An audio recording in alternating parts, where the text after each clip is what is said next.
everyone. This is Chichi Dagogo aka the Storybook Lady, as I like to call myself, aka Blizzard Kids Corner, and you are welcome back to a beautiful day on our channel.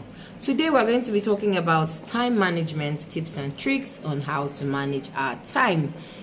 It's a topic that everybody has to be involved in because time, they say, waits for nobody. So how do we manage our time? It sounds vague, but yet it's a very, very important topic that we need to talk about. So time management is the process of planning and controlling how much time to spend on specific activities. Now, when you talk about management, it means control. All right, so time management basically is how much time you spend doing a specific activity in order to maximize your day or your whatever period it is you have. And there are some benefits that come with proper time management. Example, you have stress relief. It relieves you of a lot of stress.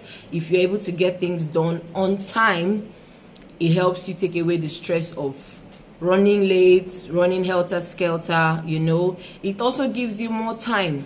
If you're able to manage your time, let's say you have 10 chores to do in a day, and you're able to effectively manage your time in such a way that you can actually do those 10 chores in, let's say, 12 hours or 16 hours instead of having to do it for the whole day, then you'll have more time to do other stuff or just take a break for yourself. It also gives you more opportunities. It's the same thing like having more time.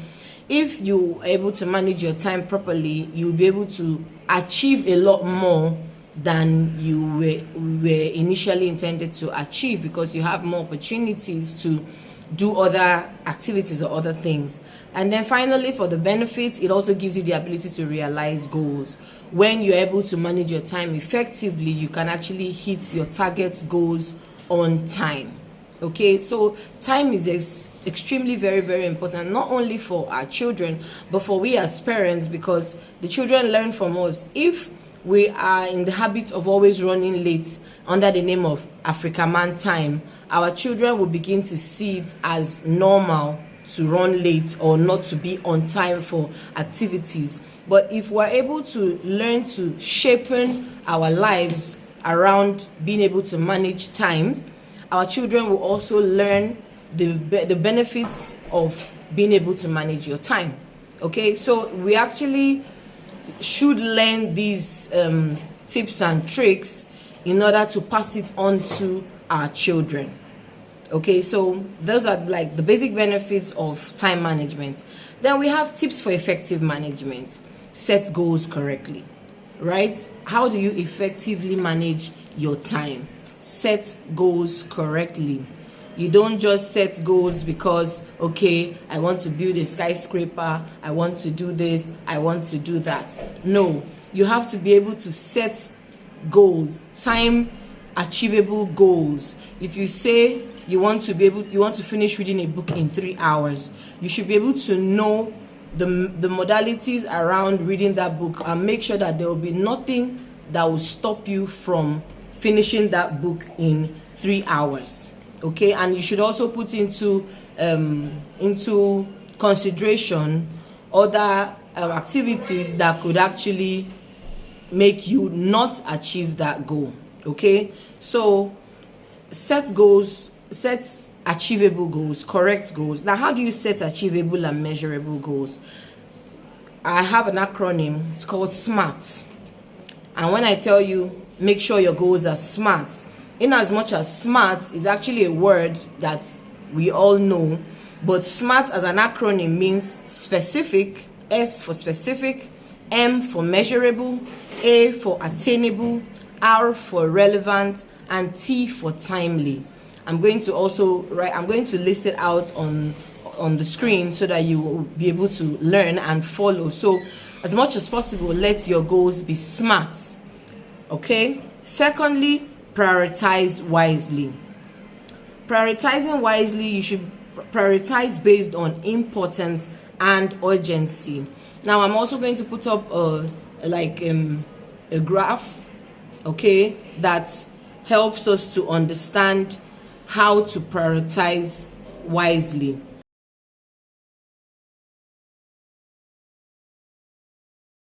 Now, there are four things that we should understand when we're trying to set up priorities. And what is that?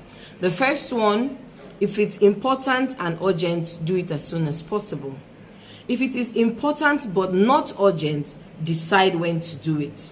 If it is urgent but not important, delegate it if possible. And if it is not important and urgent, set it aside for later. I said, if it is important and urgent, do it as soon as possible.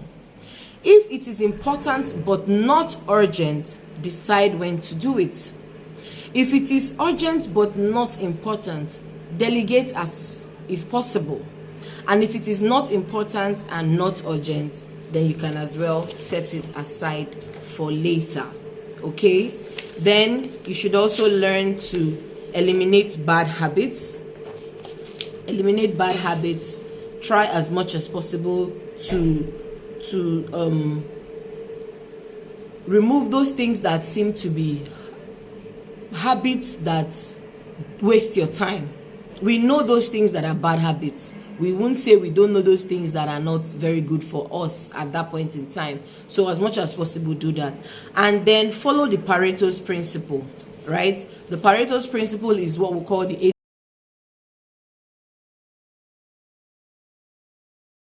80-20 rule. 80% of effort comes with 20% of results. So a lot of times we put in a lot of effort and 20% of results is what we basically get. So put in the Pareto principle. Thirdly, set up a time limit. Let every activity have a time limit. Don't just say, I'm going to be, unless maybe it's inevitable.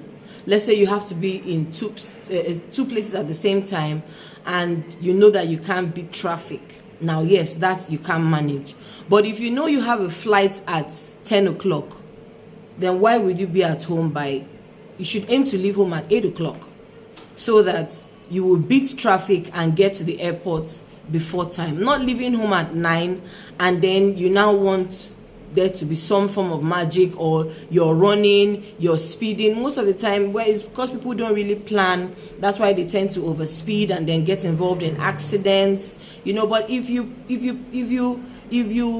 set a time limit for yourself or you plan wisely, you'll be able to do things as at when due. Organize yourself, utilize your calendar, or write down deadlines. Set deadlines for yourself. Let there be a time when you need to have achieved this or that. Don't just live your life like that. Let everything come with a specific deadline, and as much as possible, try to beat the deadline. Remove all non-essential tasks and activities.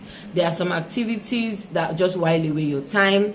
If you really want to achieve success, then you need to learn to remove all those non-essential tasks and activities, and then plan ahead. Write a to-do list. If you have something that you want to achieve, write a list.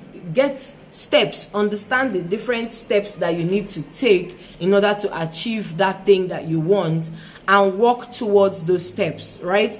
Don't just you want to, let's say you want to bake a cake, and you before you think about baking a cake, you first of all should know the ingredients. You should know the recipe, what you need to do, what you need to have. So you cannot just wake up one morning and say, I want to bake a cake, when you don't even have flour, you don't have sugar, you don't have eggs, or you don't even have the cake mix or anything. So before you say, I want to bake a cake, you have to have planned ahead. Okay, I want to bake a cake on Saturday. What and what do I need? If you don't have anybody to ask, you can check online. Okay, I need this, I need a baking pan, I need that, I need an oven, I need this, I need that.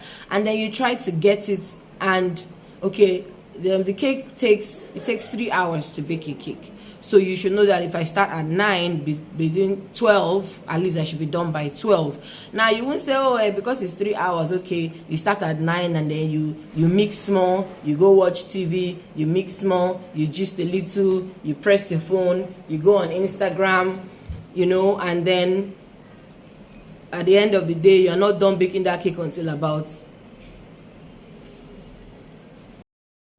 You're not done baking that cake until about 6 in the evening.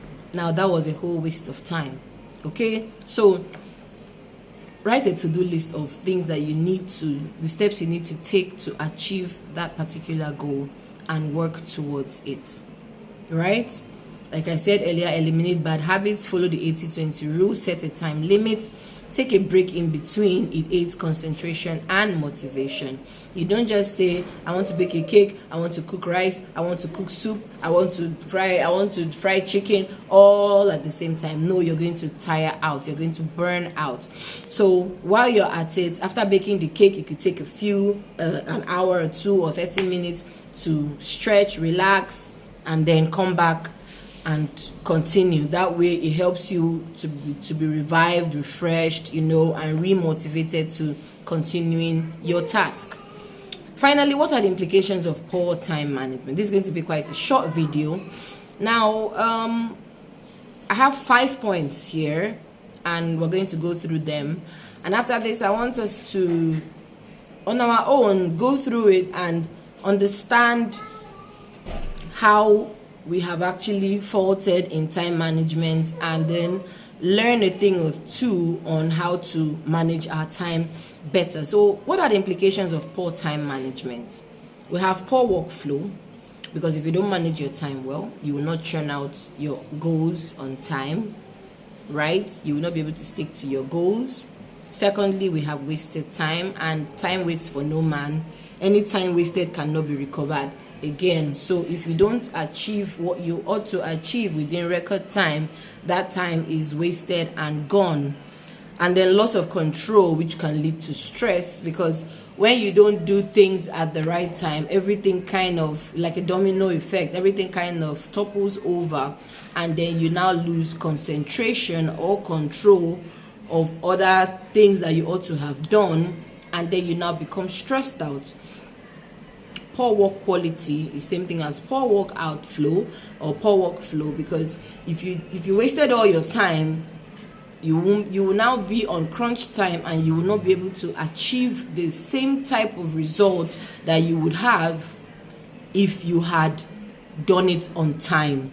And then finally, poor or bad reputation. So if it's something that you are known for or you're used to, with time people will know that this person, he doesn't keep to time, he believes in African man time, and people won't get to trust you because time is money. Everybody wants to achieve as much as they can. Nobody wants to have their time wasted. If I set a meeting for 8 o'clock, I don't expect you to be coming for that meeting at 11 o'clock. And wasted 3 hours of my time, which I would have used to achieve some other thing. So it will give you a poor or a bad reputation. So these are the implications of poor time management. So if you are guilty of any of these, please look through these again. You can watch the video over and over again and learn a thing or two on how to manage your time properly so as to get the best out of everything. It doesn't have to be just for those that are working. Everybody, even for students, right? If you don't know how to manage your time well, you won't have enough time to read your books. If you don't set a to-do list on how you can achieve your proper results in school by knowing what to do at every point in time, knowing when you should study, know when you should play, know when you should watch TV. If you don't live your life like that, then you're not going to churn out great results. So it cuts across the board. It's not just for parents, it's not just for adults, but it also boils down to children. Like I said earlier, they copy us. So whatever it is we teach them, however it is we carry them along, is exactly how they are going to grow. If they learn from us to always be on time, to do things the right way, naturally too, they will also fall in place. So I hope that we've learned something from this video, and let's keep looking and watching out for better topics, better content. We're going to be talking next week or from in time to come about how to manage different kinds of attitudes or attributes in children, how to manage a nosy child, how to manage a clingy child, how to stop our children from begging, those kind of topics that affect our children directly. There are a lot that we should talk about. We also have topics that have to do with teaching our children business, how to encourage our children to do business. So it's a full package. Blossom Kids Corner is here to stay, and we're going to help, by God's grace, teach our children, make better decisions for our children, so as to bring out the best in our kids. Once again, this is Chichi Dagogo Wariso. Thank you everybody for watching. Don't forget to give this video a thumbs up, subscribe, like, and please tell everybody to tell everybody that the Storybook Lady, the children's advocate, is here and is back to stay. All right, I'm signing out.